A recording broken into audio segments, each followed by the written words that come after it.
Vamos orar, começar a nossa reunião essa noite. Amém? Senhor, nós somos gratos a Ti. Muito obrigada, Jesus, pela oportunidade de estar na Tua casa, na Tua presença. Recebe o nosso louvor, a nossa adoração, nossas vidas essa noite. Somos gratos a Ti, Jesus. Muito obrigada. No Teu nome. Amém.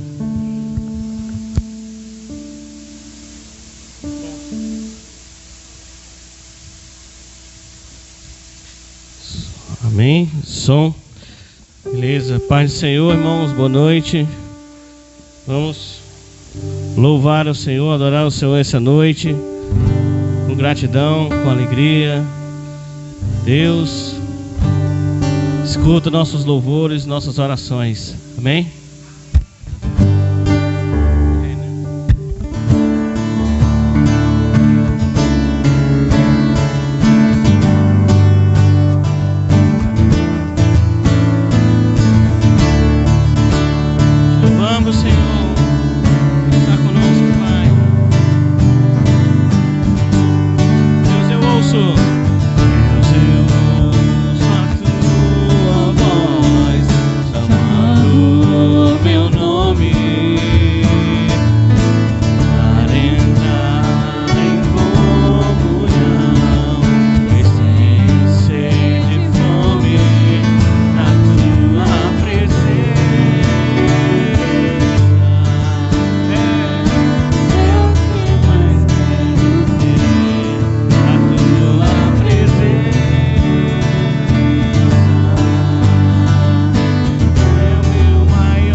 Desce do céu, a palavra mais doce que o mel, teu rio de vida.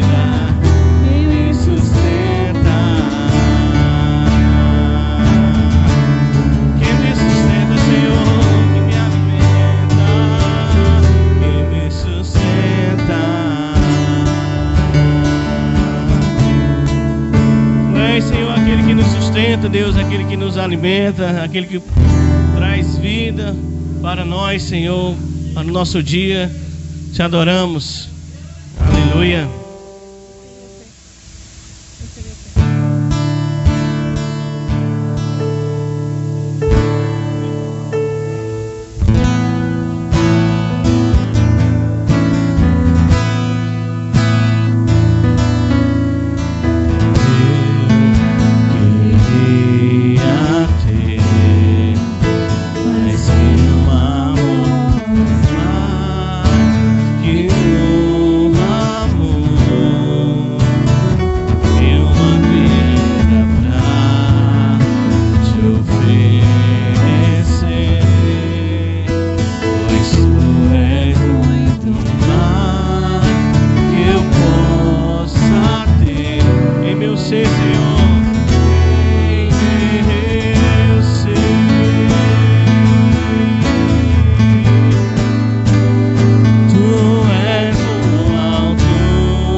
Nossa vida, Senhor, seja para o Teu louvor, Senhor. Seja para o Teu louvor, Senhor. Tu és o nosso Deus, Senhor. Tu és o nosso Salvador, Senhor. Tu és o nosso Redentor. Tu és o Todo-Poderoso, Senhor. Aquele que dá vida, aquele que sustenta, aquele que mantém tudo funcionando, Senhor. Nós somos dependentes de Ti, Senhor. Obrigado, Pai. Tu és Deus, Pai. Fica conosco, Senhor, em nome de Jesus, Pai. Amém.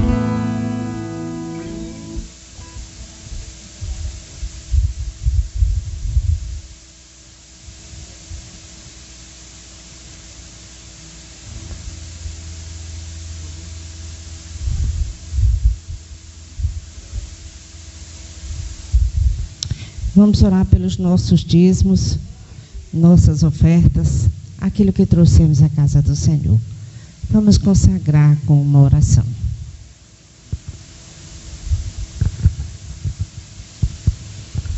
Jesus querido, te agradecemos que mais uma vez nos encontramos na tua casa para louvarmos, engrandecermos o teu nome e aprendermos da tua palavra. Vem abençoar os irmãos, Senhor, dizimistas e ofertantes da tua casa. Abençoa a tua igreja, Jesus, no teu nome. Amém.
Consagramos todo o nosso ser a ti. Coroamos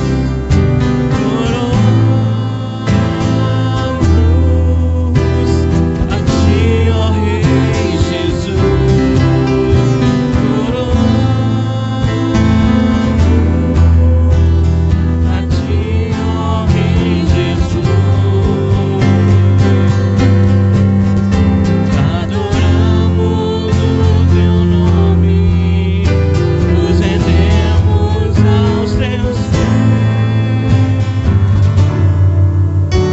Consagramos todo o nosso ser a ti.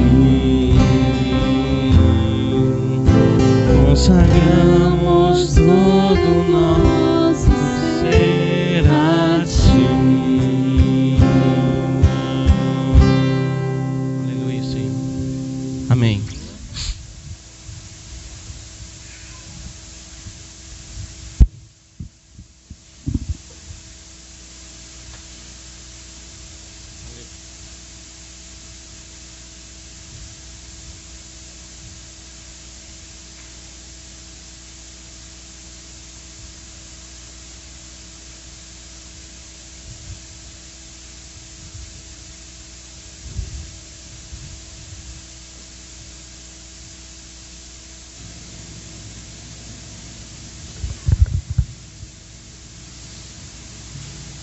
A minha veio, tá ali, tá por aí, eu trouxe. Amém, irmãos? A paz do Senhor, boa noite, os irmãos que chegaram depois. Nós estamos aqui continuando nosso estudo no livro de Romanos. Não, tá achando aqui, valeu. Estamos aqui no estudo de Romanos, irmãos, e graças a Deus caminhamos aqui até o capítulo 8, certo, irmãos? E quando nós chegamos no capítulo 8, nós começamos a andar um pouco mais devagar, certo? Já vimos diminuindo o ritmo, porque são muitos temas que vão sendo colocados pelo apóstolo Paulo e que são importantes a gente dar ênfase para esclarecer os irmãos e também para ir tirando dúvidas e formando também um pensamento cada vez mais bíblico por um todo, certo? Para você ter aquela ideia de ler as escrituras, não somente bati o ponto, li aqui 3 versículos, peguei uma verdade moral e aquilo ali, pronto, é o meu pensamento do dia, certo?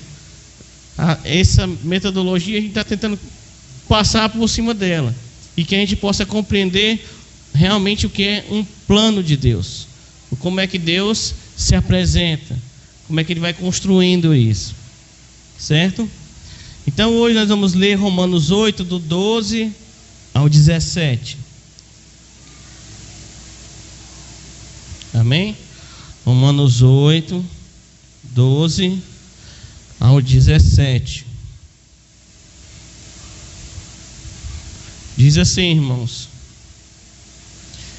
de maneira que, irmãos, somos devedores não a carne para viver segundo a carne, porque se viverdes segundo a carne, morrereis. Mas se pelo Espírito mortificardes as obras do corpo, vivereis. Porque todos os que são guiados pelo Espírito de Deus, esses são os filhos de Deus. Porque não recebestes o espírito de escravidão, para outra vez estardes em temor, mas recebestes o espírito de adoção de filhos, pelo qual clamamos, Abba, Pai.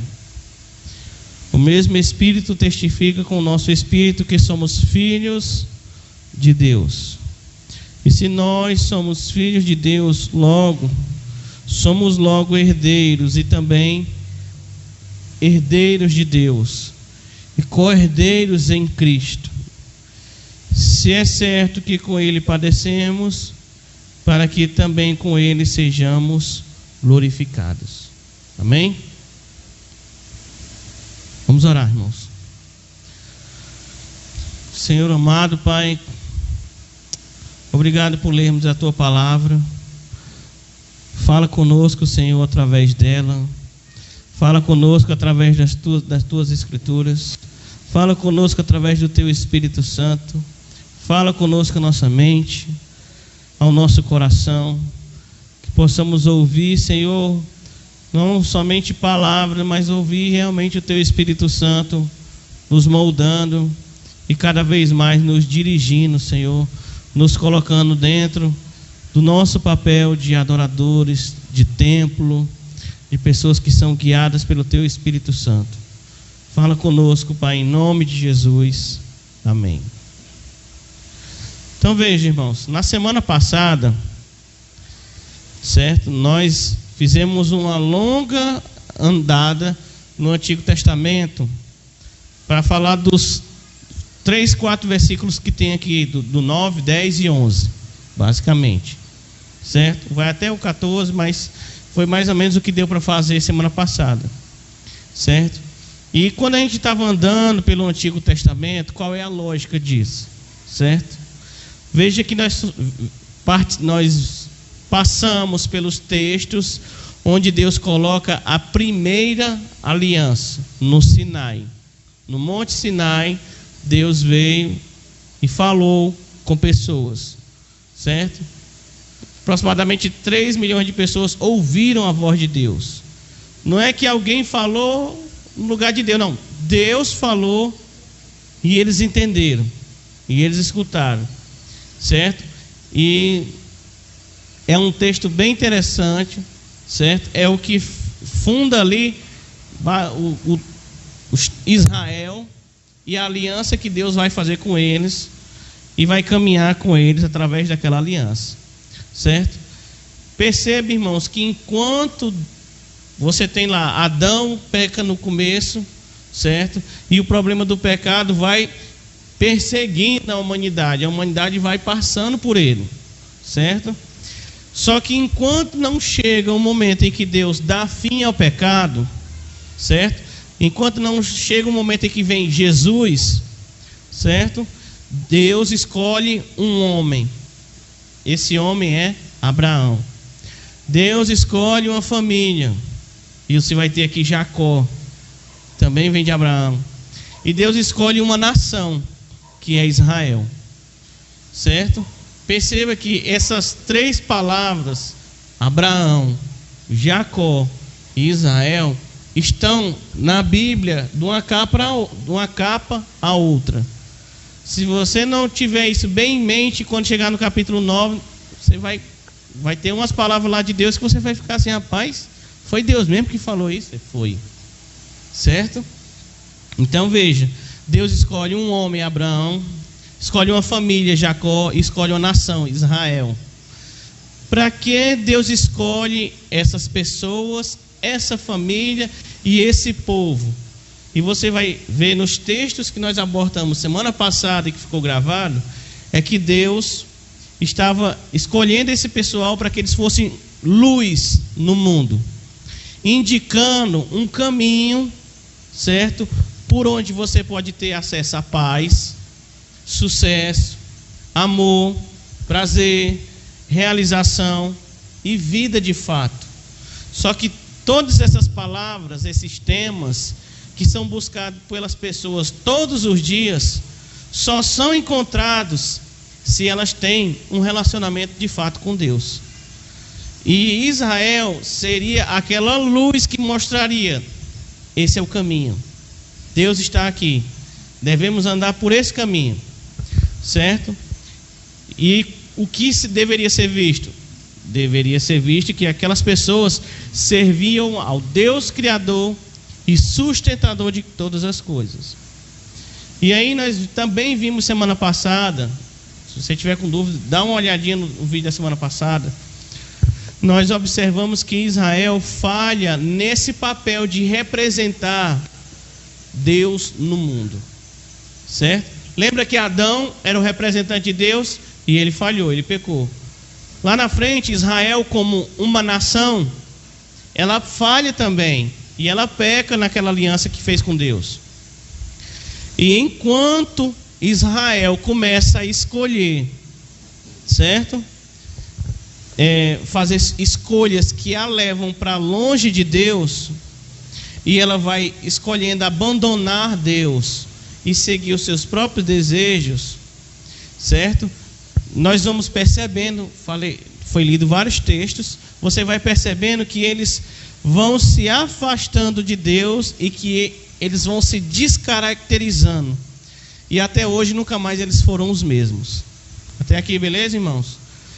Qual a consequência disso? É o que você conhece como um exílio acontece.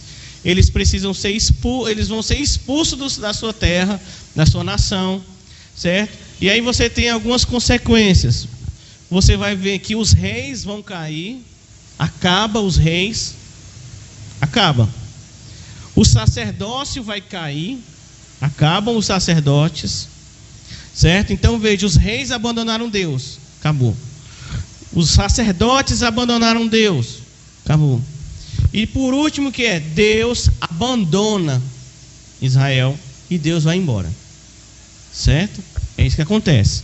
Ezequiel 11 vai mostrar, Ezequiel está lá vendo, tendo a visão de a presença de Deus sendo levantada do templo, indo para um canto, um monte, e tchau. Certo, irmãos? Então veja, eles vão ficar sem a terra, sem o rei e sem o templo. O templo dele já foi destruído 3 vezes. 3 vezes. Primeira vez com Nabucodonosor. Segunda vez tem uma destruição parcial, que é na época dos Macabeus. E a terceira vez depois de Jesus. Então perceba que há um juízo que permanece. Certo, irmãos? Então veja que diante disso aí, certo? Enquanto acontece esse cenário de destruição, Deus continua do outro lado trabalhando e mantendo uma promessa, a mesma promessa. Qual é a promessa desde o começo? Dar fim ao pecado. Gênesis 3, versículo 15. Vai vir aquele que é o descendente da mulher e vai pisar sobre a serpente. Outro texto que nós lemos também dias atrás. Então veja que Deus continua mantendo viva a sua promessa. E aí, enquanto esse afastamento, os reis, destruição vão acontecendo, Deus vai mantendo pessoas firmes na promessa original. E agora Deus promete, olha, uma nova aliança, regida pelo Espírito Santo, que vai mudar o coração das pessoas e vai trazer regeneração. Lemos os textos semana passada. Deus vai prometer chegar um servo. Olha a segunda promessa. Chegaria um servo de Deus fiel, que obedeceria a sua vontade e que reinaria sobre Israel e reinaria sobre o mundo. Apareceria um servo. Então veja, Deus promete aqui, uma aliança, nova aliança. Deus promete o servo, o verdadeiro servo fiel. E por último, Deus promete o quê? Trazer de volta a sua presença. Percebe isso, irmãos? 3 coisas: nova aliança, um servo, o rei que viria, certo? Um filho de Davi. E por último, Deus promete o quê? A presença de Deus em terra de novo. Então veja, irmãos, diferente de todos os povos da terra, de todas as nações, os judeus tinham a orientação de Deus, de que Deus um dia ia resolver o problema da humanidade. Como Deus ia resolver o problema da humanidade? Uma aliança, um homem que seria o fiel e o Espírito de volta. Como resolveria? Uma nova aliança, o servo fiel e o Espírito Santo de volta. Então perceba que você se volte a esses tempos. Nós estamos falando aqui de mais ou menos 500, 600 anos antes de Jesus. As pessoas, imaginem isso, as pessoas passaram 500 anos sem rei, sem aliança, longe da aliança, certo? Sem rei, sem templo, certo? Sem a presença de Deus. Quando tinha um templo, não tinha o Espírito Santo lá, não tinha mais a arca lá. 500 anos, é a idade do Brasil. É muito tempo. Abra comigo em Daniel capítulo 7, para você perceber como é esse tipo de esperança, certo? O que acontece? O que acontecia? Daniel capítulo 7, foi lido há poucos dias aqui. Você vai ter aqui Daniel está na Babilônia, e Daniel viu o reino cair. Daniel viu o sacerdócio ser abalado e o templo também não tinha mais. E eles não tinham mais terra. Beleza? Esse é o tempo de Daniel. Só que essas promessas já estavam lá, tempos e tempos. Daniel 7,13. Daniel teve uma visão, certo?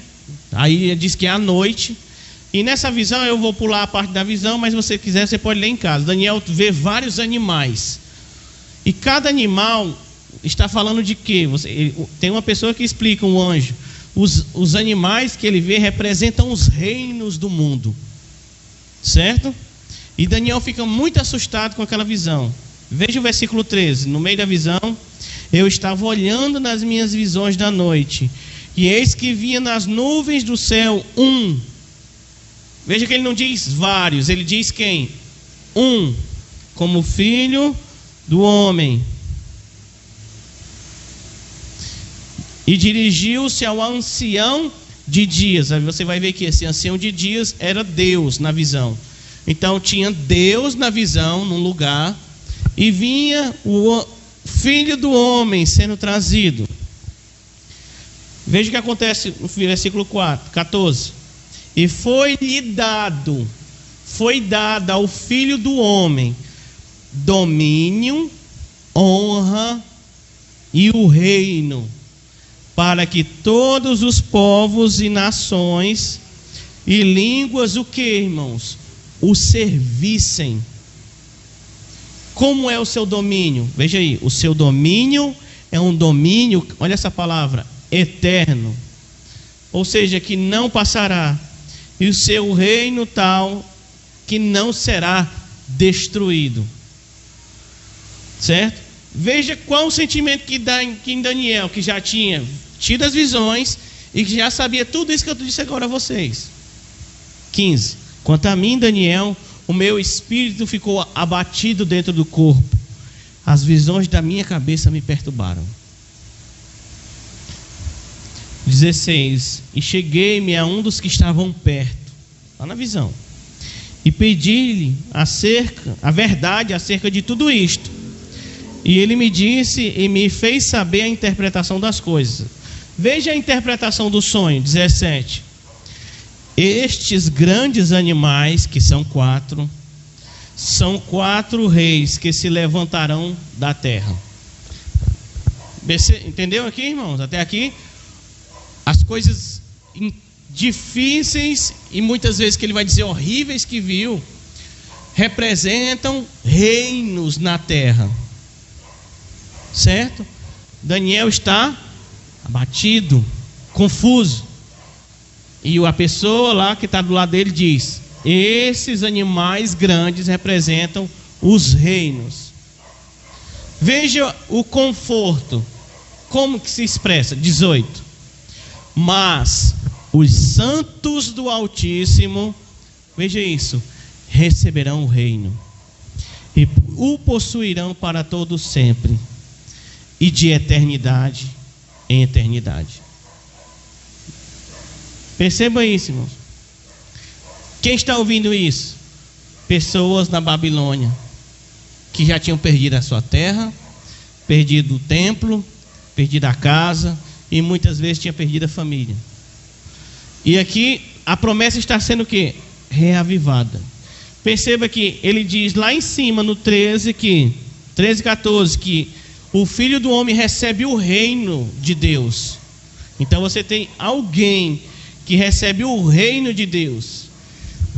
Qual é a implicação do Filho do Homem? Que nós já sabemos, Jesus recebeu o reino de Deus. Versículo 18. Os santos do Altíssimo receberão o reino. Percebe isso? As pessoas que são de Deus receberão o reino. Então veja, irmãos, que essas mensagens, elas vão acontecendo em vários livros dos profetas. E qual é o levantamento que elas vão trazendo? Quando isso vai acontecer? Quando vai vir aquele que vai redimir Israel? Quem é esse Filho do Homem? Quando o reino vai ser colocado de volta? Quando será derramado o Espírito do Senhor sobre nós? Quando vai acabar os problemas? Quando vai acabar o sofrimento? Até que chegou o Rei. E aí quando você chega em João 1,14 diz: o Verbo se fez carne, e o Verbo era Deus, estava no princípio e era Deus. Aí ele diz no versículo 14: se fez carne e habitou entre nós, e vimos a sua glória, a glória como filho, ali é o unigênito do Pai. E aí eu peço que você abra comigo, certo? Eu já falamos a expectativa do reino. O Filho do Homem recebe o reino. Aqueles que são o povo dele herdam o reino. E aí você tem 500 anos pulados até que Jesus aparece. E aí Jesus aparece em João 1, certo? Abra comigo em João 1. Já eu volto para o Romanos, certo? Abra comigo em João 1 e veja o versículo 32.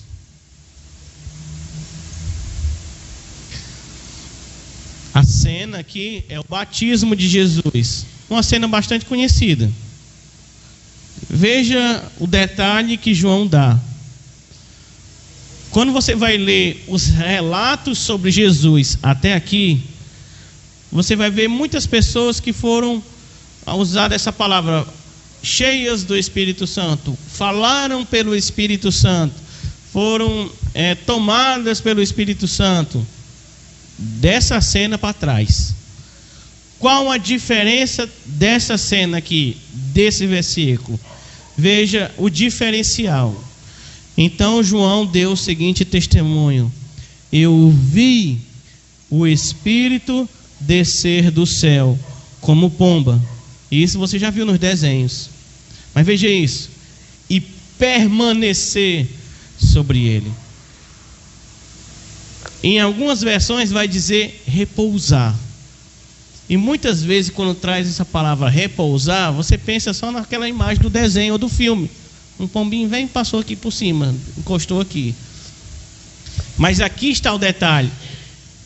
Todos já tinham, veja que quando João escreve esse evangelho, todos já tinham escrito antes, mas nenhum colocou esse detalhe. Qual a diferença que João Batista viu em Jesus? Não era só o Espírito Santo aparecer como um pombo, certo?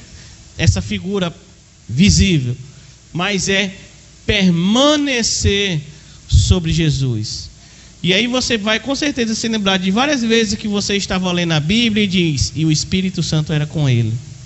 E ele fazia essas coisas porque o Espírito Santo era com ele. E o Espírito Santo estava conduzindo, certo? Então perceba que o que Jesus fazia era marcado porque o Espírito Santo veio sobre ele e permaneceu sobre ele. Diferente das outras pessoas que eram usadas para um determinado fim, beleza?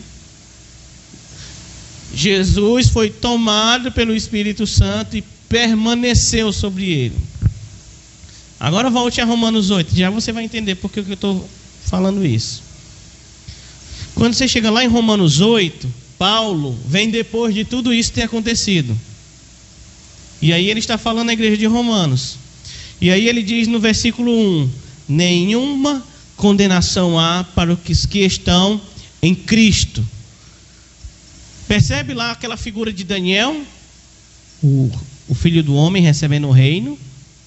E aqueles que estão com ele herdam o reino, os santos do Altíssimo. Daniel viu isso. E aqui você vê pessoas que estão em Cristo. E porque elas estão em Cristo, nenhuma condenação há sobre elas. Versículo 2: por que não tem nenhuma condenação? Porque o Espírito de vida em Cristo me livrou da lei do pecado, que trazia o afastamento de Deus, e me livrou da lei da morte, que trazia a punição. E aí você veja o versículo 3, quando ele diz assim, ó: em Jesus, aqui que se fez homem, a sentença do pecado foi anulada, foi colocada de lado, foi aqui cumprido, vamos pensar assim. Deixa eu ler aqui como é que está nessa versão aqui. Diz assim, ó: a lei não era capaz de nos salvar por causa da fraqueza da nossa natureza humana. A lei não podia nos salvar. Por isso, Deus fez o que a lei era incapaz. Deus fez aquilo que a lei não conseguia. O que é que Deus fez? Enviou o seu filho. Veja isso. Lembra lá o filho do homem de Daniel 7? Deus enviou seu filho. Lembra de João dizendo que esse é o filho, esse é meu filho amado em que me comprazo. E aí diz, olha, Deus enviou o seu filho na semelhança de homem. Lembra lá do filho do homem? Na semelhança de homem, de natureza humana pecaminosa, e apresentou para apresentá-lo como sacrifício pelo nosso pecado. Deus apresenta seu filho como sacrifício pelo nosso pecado. E por conta de que Deus fez esse ato, nenhuma condenação há para os que estão em Jesus. Agora, no versículo 4 vai dizer: nós andamos no Espírito. No versículo 5 vai dizer: nos inclinamos para as coisas do Espírito. No versículo 6 vai dizer: inclinar-se para o Espírito de Cristo. O que isso faz na minha vida? Versículo 6: me dá nova vida, me dá paz. Está vendo isso aí, irmãos? Perceba que ele vai construindo um caminho. Se inclinar, aqueles que estão em Cristo não são condenados, eles foram libertos. Jesus foi o sacrifício no lugar deles. Agora eles andam no Espírito, eles têm vida, eles têm paz. E aí quando chega do versículo 7, você vai ver o oposto disso.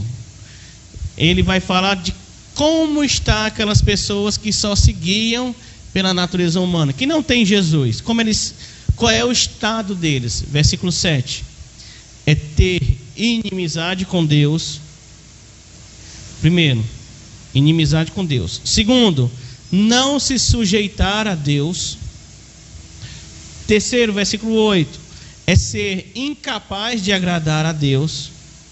E versículo 9, é não ser de Cristo. E quem não é de Cristo, ele diz no versículo 9, não recebeu o Espírito Santo. Então veja, irmãos, como a grande diferença que faz você ter pessoas entre a nossa vida antes e depois. Qual é o efeito aqui? A mudança é ter o Espírito Santo. Essa transformação que faz é o Espírito Santo. Versículo 9 diz que quem não é de Cristo não recebeu o Espírito Santo. Qual é o estado que está aqueles que receberam Cristo? Como é que eles vivem? O que eles fazem? O que eles esperam? Ele vai dizer no versículo 9: vocês não estão na carne. Percebe aí? Está dando para vocês verem isso aí no versículo 9? 8, 9, Romanos. Vocês não estão na carne. E ele diz: vocês estão no Espírito. Vocês são parte de um templo, porque vocês são, veja essa palavra, a habitação do Espírito de Deus no mundo. E aí passei outro dia aqui, que você pode revisar, falando sobre a habitação do Espírito de Deus, certo? E aí você vai ver o apóstolo Paulo falando que vocês são novos filhos de Deus. O chamado de Deus sobre nós é para que nós participarmos desse reino de Deus, ou de ter comunhão com Deus, certo? No mundo. E veja que aquelas imagens que antes era dado a Adão e era dado a Israel, elas são colocadas também a nós, de ser o que? Representantes de Deus no mundo, certo? E não só representante, ele diz a palavra: vocês são habitados pelo Espírito, ou seja, vocês são o próprio templo de Deus no mundo. Está dando para vocês entenderem o que eu estou falando aqui? Beleza? Veja isso. Perceba que Paulo está demonstrando muitas coisas aqui nesses versículos. E aí você chega no versículo 11, e ele vai falar que até o nosso corpo, que hoje padece em doenças, está suscetível à morte, certo? Ao peso do sofrimento, certo? Limites e limites e limites. No versículo 11 ele diz: e se o Espírito daquele que dentre os mortos ressuscitou a Jesus habita em vocês, veja isso aí, ó. Habita em vós aquele que dentre os mortos ressuscitou a Cristo, também, olha essa palavra, vivificará vossos corpos mortais pelo seu Espírito que em vós habita. A habitação do Espírito Santo não é só algo que vai nos garantir uma mudança lá no futuro, como os israelitas pensavam, certo? ter a presença de Deus como se fosse um pingente, ter a presença de Deus como se fosse um acessório. A presença do Espírito Santo na nossa vida molda tudo, molda até o nosso corpo. E ele diz aqui que, veja isso, o poder que ressuscitou Jesus age em nossas vidas para vivificar os nossos corpos, para aqueles que já morreram, e também vivificando hoje a nossa vida. Então veja, irmãos, o Espírito Santo, ele atua, eu já comecei a falar isso semana passada, de dentro para fora. O foco dele vai aonde? Mudança interior que provoca mudanças exteriores. Não é só você chegar aqui, não, eu agora tomo métodos, e aí você muda métodos e você começa a fazer um monte de coisa que não fazia antes e pronto, e achar que vai resolver, certo? Que é só eu riscar no papel e vai funcionar. Sem a mudança interior não funciona, certo? Então veja que o Espírito Santo está habilitando aqui você para, a palavra de Paulo é essa, inclinar-se para Deus, certo? E isso gera práticas. Aqueles que foram redimidos agora enfrentam, que foram redimidos em Jesus, eles começam a enfrentar uma divisão interna, uma luta interna entre o que ele fazia antes e o que ele deve fazer agora, certo? Porque Deus está o quê? Mudando. A nova criação começa mudando nas nossas vidas, certo? E aí você vai correr o texto aqui. E eu falei um pouco disso semana passada. Veja o versículo 12. Veja o que isso vai influenciar. Aqui nós já chegamos no texto que nós lemos hoje. De maneira que, irmãos, somos, veja essa palavra aí, ó, devedores. Essa palavra devedores, irmãos, ela tem a conotação de dizer o seguinte: olha, vocês não são, ó, veja que deixa eu ler aqui de novo, o leitor. De maneira que, irmãos, somos devedores, não a carne para viver segundo a carne, porque se viverdes segundo a carne, morrereis. Mas somos devedores de quê? Devedores do Espírito Santo. Então veja, irmãos, que essa palavra devedores é como se você estivesse preso a alguém, certo? É no sentido de, não é só que você deve dinheiro a alguém, mas é por conta daquela dívida, você está preso realmente àquela pessoa. E ele está dizendo: olha, nós não somos devedores, nós estamos presos para viver segundo a carne. Porque se você vive segundo a sua natureza solta, você vai procurar a morte, certo? Então não somos devedores em nada à nossa natureza humana.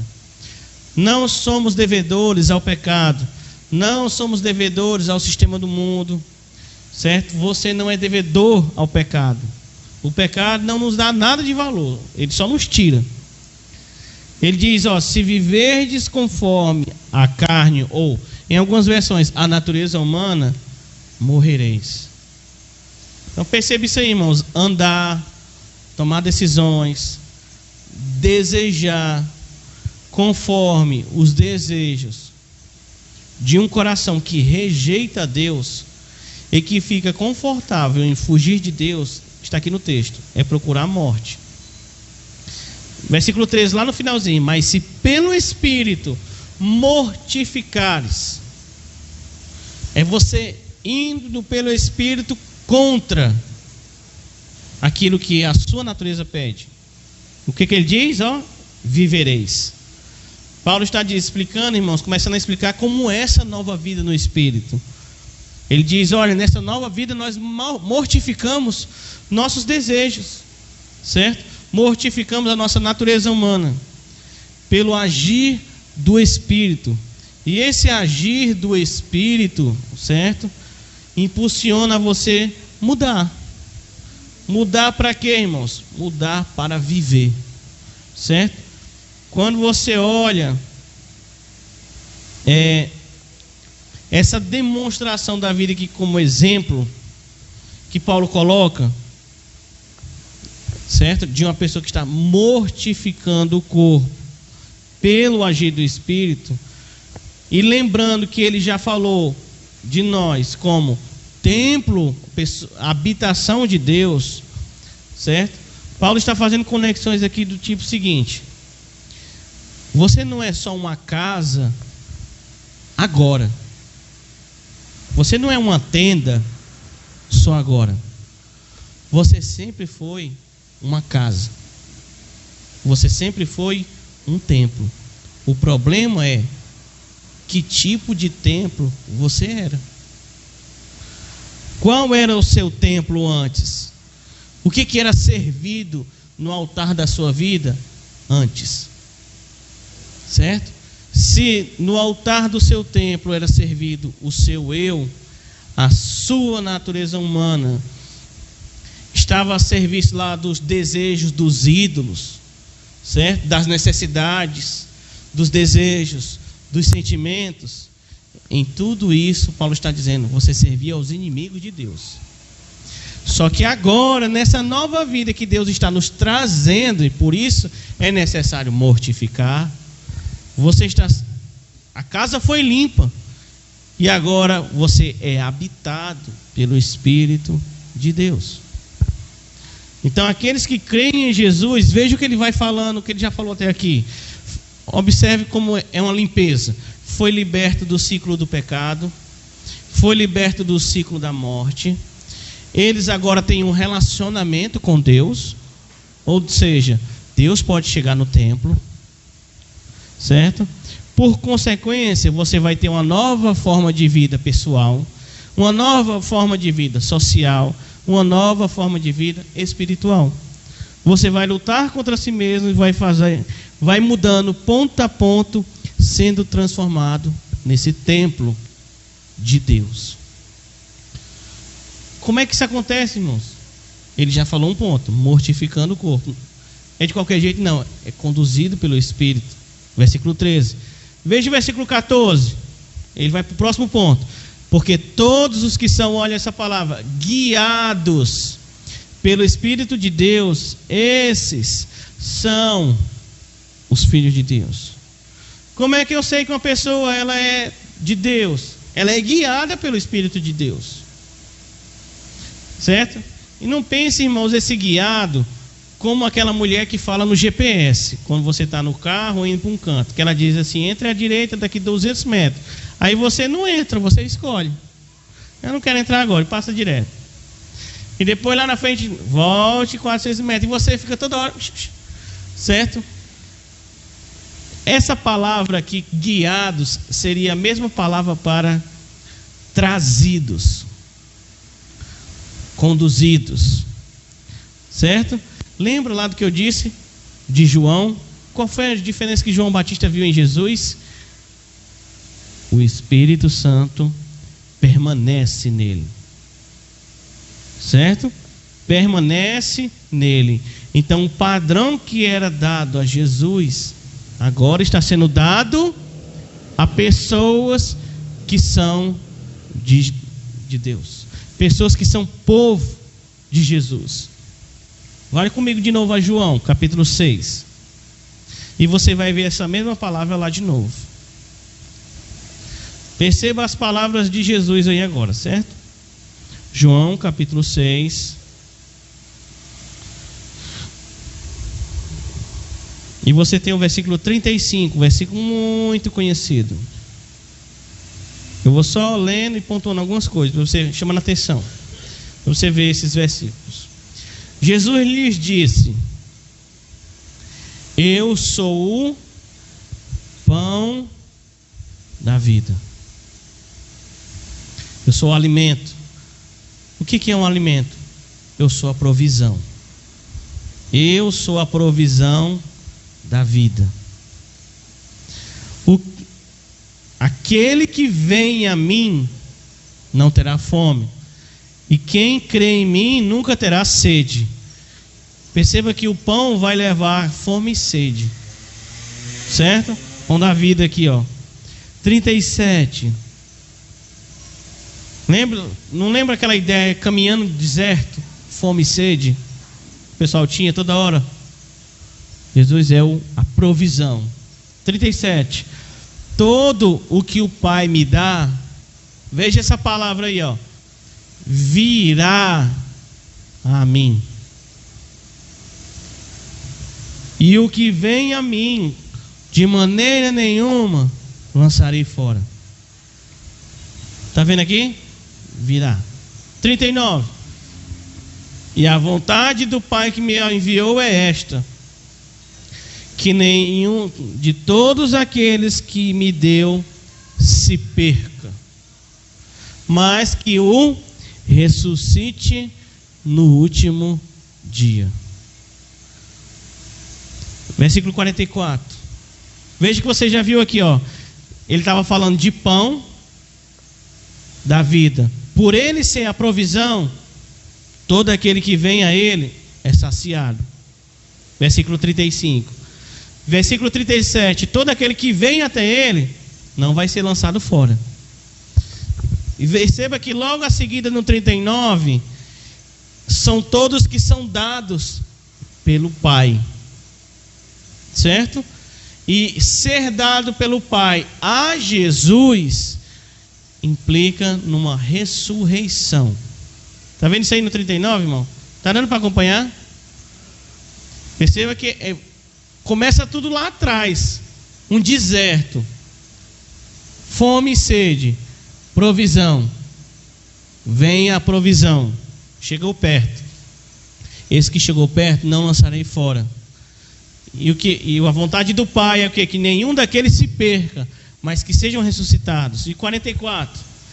Ninguém pode vir a mim se o Pai que me enviou, olha essa palavra, não o trouxer. O que é isso, irmãos? Ser trazido. O que Paulo está dizendo lá em Romanos 8?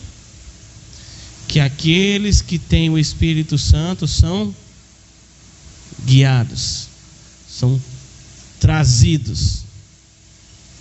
O mesmo padrão que permanece em Jesus. Jesus fala sobre aqueles que vêm a Ele, e Paulo está falando lá do mesmo assunto. Vai agora João capítulo 16, Jesus falando sobre o Espírito Santo. João capítulo 16, versículo 13.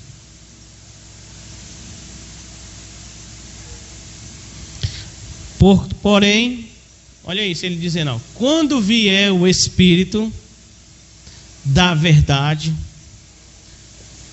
o Espírito Santo chegou, o que ele faz? Veja aí, ele os guiará. Em que, irmãos? Em toda confusão, em toda verdade, porque ele não falará por si mesmo, mas dirá tudo o que ouvi e anunciará a vocês as coisas que estão para acontecer. Então veja, irmãos, esse é o padrão de Jesus ali. Aquele que permanece o Espírito. João viu, João Batista.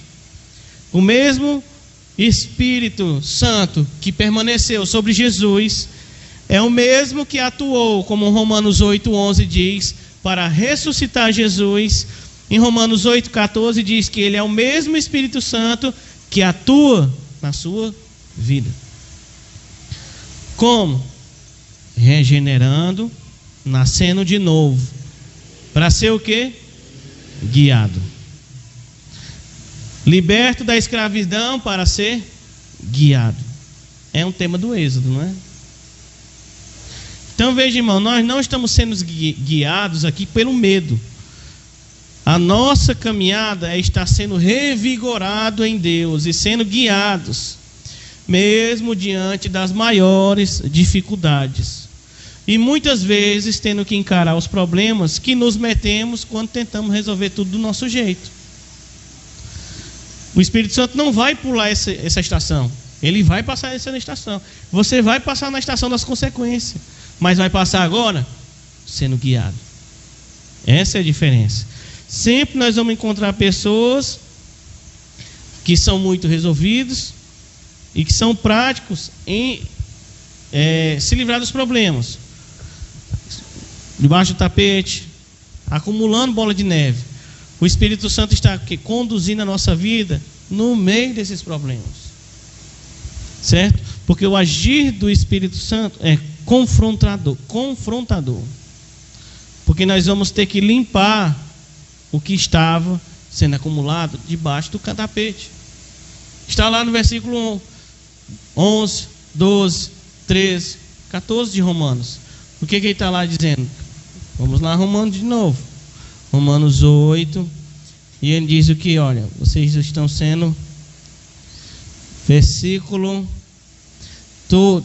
13. Se contudo pelo Espírito fizerem morrer, olha isso, fizerem morrer as obras do corpo, vocês viverão. Está vendo? O Espírito Santo está nos conduzindo nesse processo também. E o Espírito Santo não é só confrontador, ele também é confortador. E ele nos guia, como está lá Jesus falando. E nós lemos. Então veja, irmãos,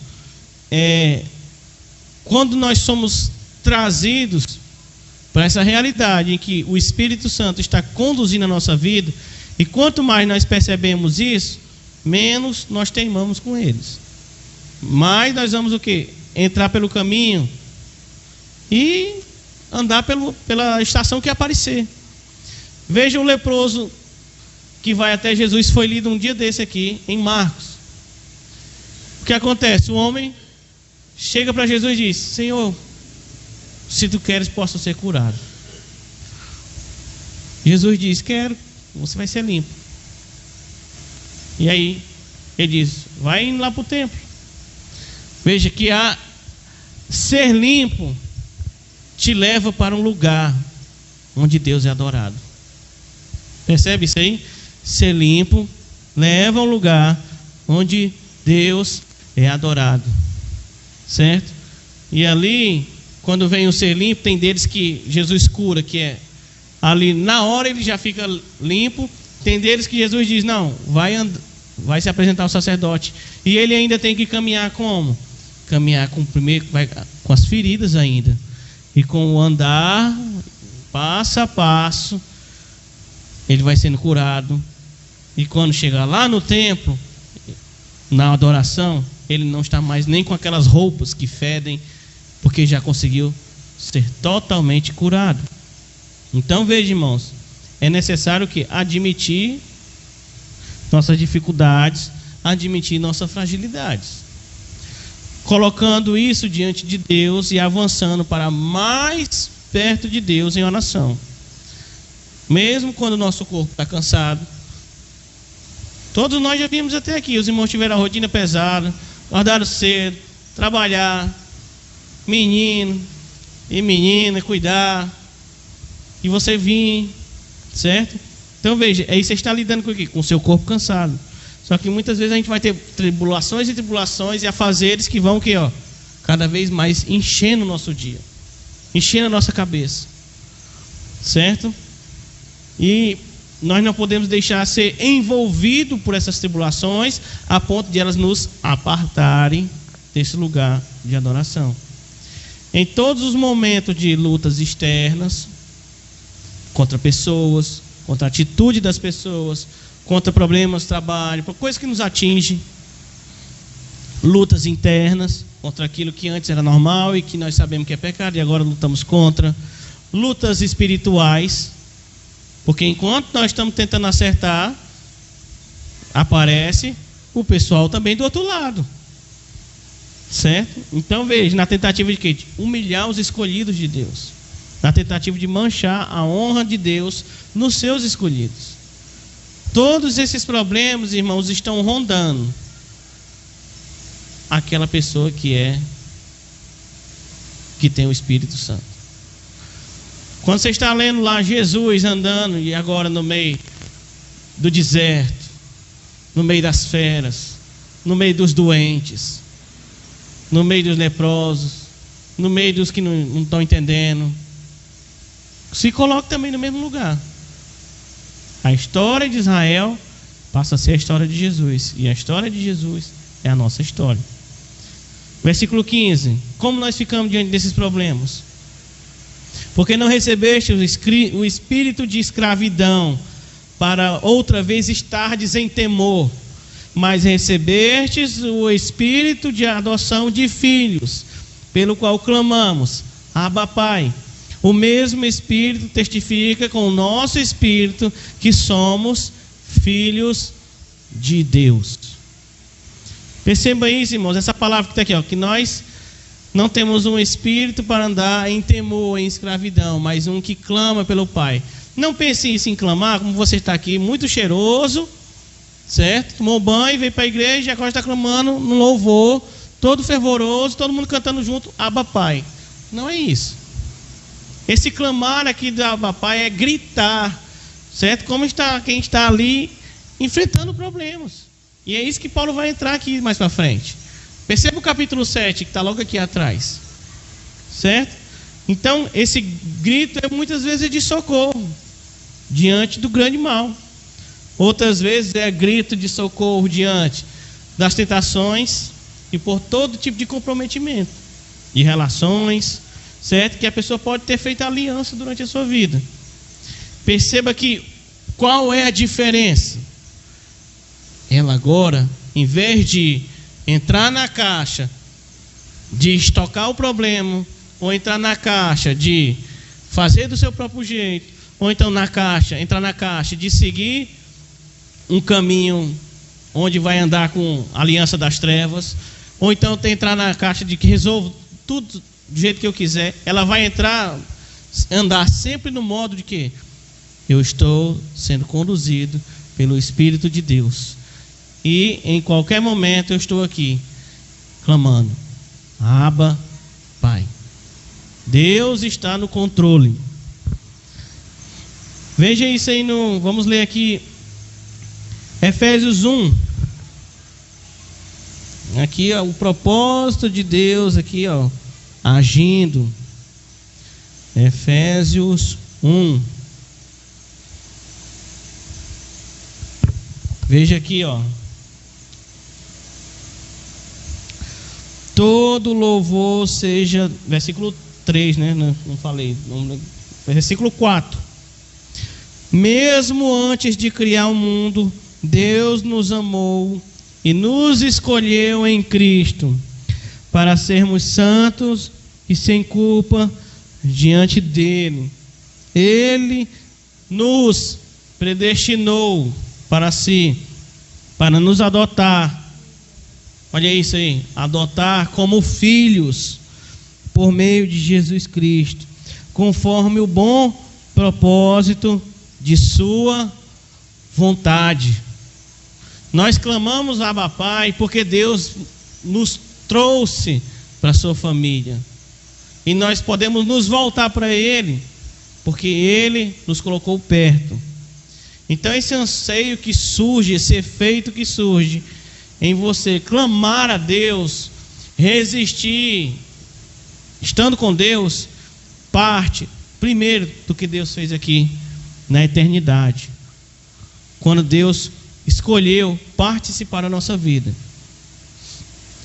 Então veja, irmãos, que isso, veja o versículo 16 já li, 17, Romanos 8, 17. Nós já vimos, fomos adotados. Romanos 8, 17. Olha lá o que ele vai dizer aqui, ó. 16. Pois o seu Espírito confirma, que testifica com o nosso Espírito, que somos filhos de Deus. E se nós somos filhos de Deus, logo, veja isso aqui, ó. Se somos filhos de Deus, logo somos herdeiros também. Herdeiros de Deus e co-herdeiros de Cristo. Percebeu isso aqui? Estava lá, solto nas trevas. Foi regenerado, foi transformado, foi liberto, foi cheio do Espírito Santo. Agora é filho de Deus. Ser esse filho de Deus nos torna também herdeiros de Deus. E co-herdeiro, aqui ele vai dizer aqui, ó, veja, herdeiros também. Depois, herdeiros de Deus. E também co-herdeiros de Cristo. Percebe aqui? Ele fala herdeiros, ele coloca herdeiros de Deus e co-herdeiros de Cristo. Lembra lá do Daniel 7? O reino será dado aos santos do Altíssimo. O reino será dado aos santos do Altíssimo. Israel, irmãos, era esse filho adotado de Deus. Você vai ter vários e vários textos que eu vou deixar para ler outro dia, onde Israel, nós vamos voltar a esse tema da adoção no capítulo 9, onde Israel aparece como filho adotado de Deus. E Deus nos destina agora também a sermos adotados. E pela fé em Jesus, essa promessa ela é estendida a nós, que caminhamos agora guiados pelo Espírito Santo. Certo? Então nós somos filhos, somos herdeiros e somos co-herdeiros. O Espírito Santo, irmãos, entre nós, é a prova viva de que Deus entrou em nossas vidas para mudar as nossas vidas, para transformar as nossas vidas, para refazer nossas vidas.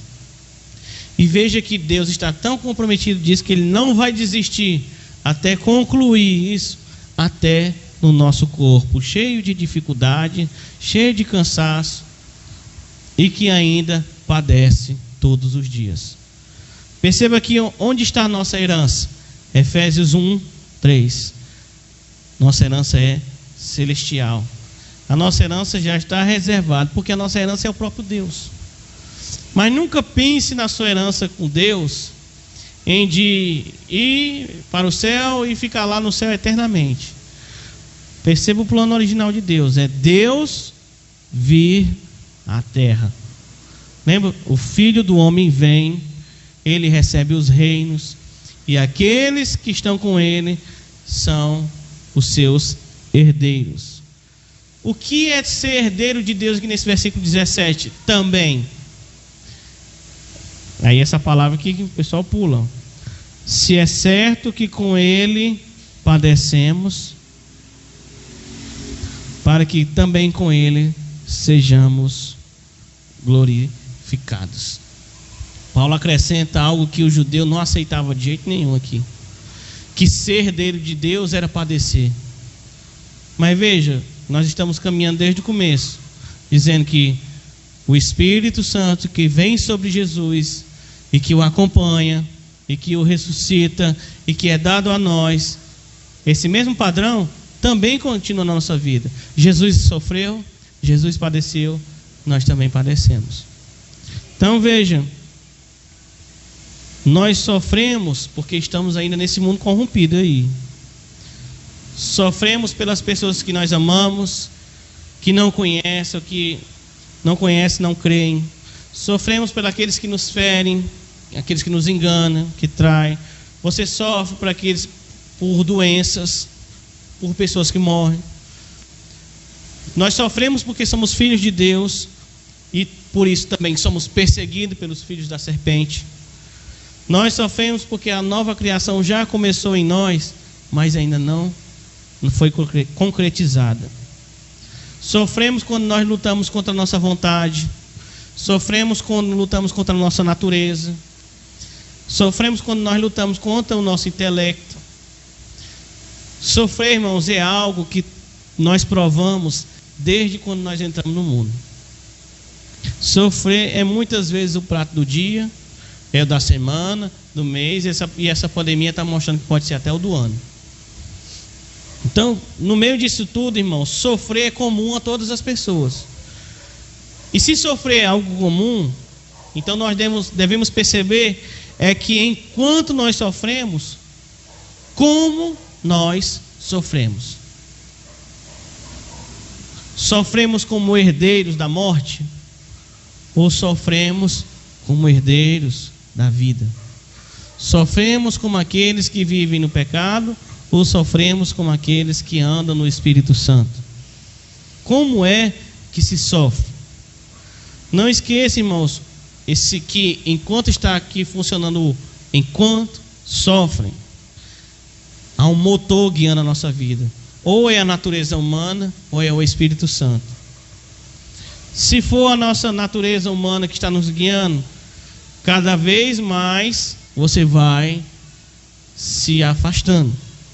Se é o Espírito Santo que está nos conduzindo, nós vamos ficar, nem que seja se segurando no fio da navalha, clamando, gritando, Abba Pai. Mas nós temos que perseverar. Porque enquanto nós sofremos, nós estamos sendo o quê? Colocados na forma daquele que padeceu para conquistar o reino do mundo e para dar a cada um de nós que fazemos parte da sua igreja. Então, enquanto nós aguardamos Jesus voltar, até que Ele volte para dominar tudo e todos, o sofrimento acontece. Mas nós devemos sempre estar pensando nisso. Como estou enfrentando esse sofrimento? Que seja o quê? Guiado pelo Espírito de Deus. Que seja, mesmo diante das dificuldades, agradando a Deus, estando próximo de Deus. Perceba que os 3 textos que nós passamos hoje,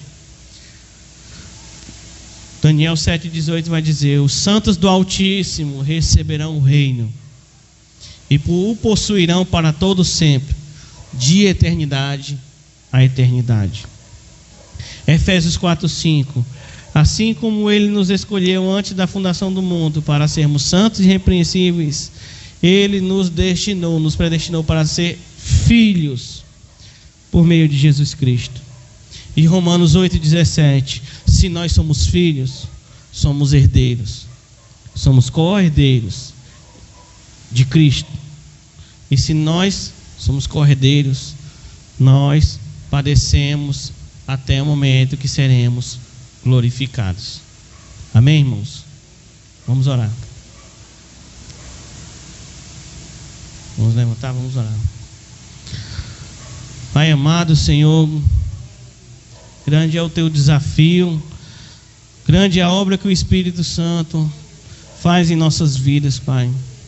Ó Deus, são muitos temas para digerirmos e para aplicarmos em nossas vidas, Senhor. Ó Deus, trabalhe em nós, Senhor, em nossas vidas, em nossa família, ponto a ponto, Senhor. Trabalhe no nosso caráter, trabalhe na nossa mente, trabalhe, Senhor, nas nossas dificuldades, trabalhe, Senhor, no nosso sofrimento, em como nós sofremos, como nos doamos, como enfrentamos o dia bom e o dia mau, Senhor. Que tudo possa ser utilizado, Deus, para te servir, Deus. Consola aqueles que precisam ser consolados, Senhor. Anima aqueles que precisam ser animados. Fortalece aqueles que fraquejam, Senhor. Ó Deus, que nós possamos estar agarrados em Ti, Deus, clamando, Abba, Pai, estando, Senhor, agarrados na posição que o Senhor nos colocou de ser filhos, Senhor. Ó Deus, o Senhor entrando nas nossas vidas para construir família em nós, Pai. Que nós possamos crescer dentro da Tua família, crescer no Teu Espírito Santo, crescer na Tua palavra, Senhor. Que possamos ser moldados por Ti, pela Tua palavra, Senhor. Espírito Santo de Deus, nos acompanha e nos ajuda a andar em maturidade, Pai, em nome de Jesus. Amém, amém e amém, irmãos. Graças a Deus chegamos.